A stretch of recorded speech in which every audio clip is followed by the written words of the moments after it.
Well, first and foremost, congratulations, Jess, on making the quarterfinals. I want you to take us a little bit through that first set because you were playing seemingly flawless out there. What was working so well? Why'd you feel so good coming out at the start?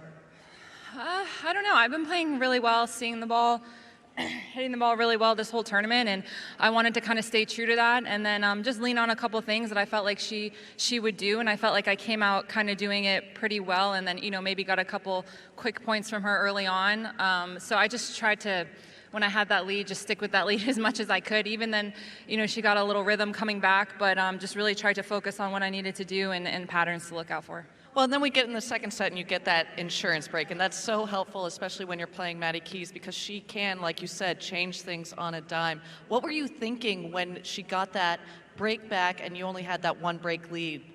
Yeah, I mean, it was tough. In the first set, she just played a couple really good games. I really had to focus on where I was serving and be smart and kind of, take some risk on some second serves, change up the pace as much as I could. I feel like sometimes my serve, it kind of comes right into her and it comes back even faster, even if I hit a good serve. So I had to really trust that I was able to change speeds and hit my spots on my serve first and second. And then the second set, honestly, I couldn't see anything into the sun, and I was like, whatever, I got broken. Like, I was trying not to worry about it.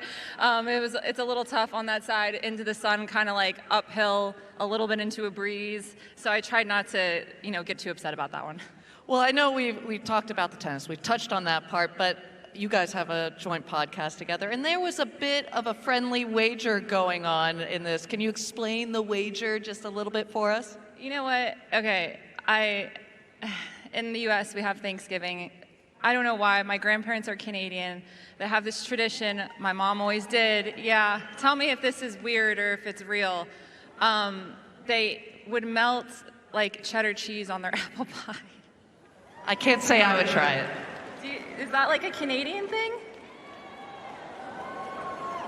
I don't know. You're getting a weak response from the Canadians. That wasn't a great response. So that was my bet for her, and then she wanted me to wear a Kelsey/Taylor Swift Chiefs jersey. So, honestly, had a lot of motivation today not to wear that. So we're still going strong, so that's good. And maybe she'll eat some pie next time we do our podcast. Well, you'll make the time and the place for the pie eating contest, and hopefully it won't be too grotesque, because it does sound a little bit gross. But first of all, congratulations. You're moving on to the quarterfinals. Enjoy your moment. Perhaps Madison Keys shouldn't have made that bet so harsh. That extra motivation for Pegula. That certainly seemed to come into play today.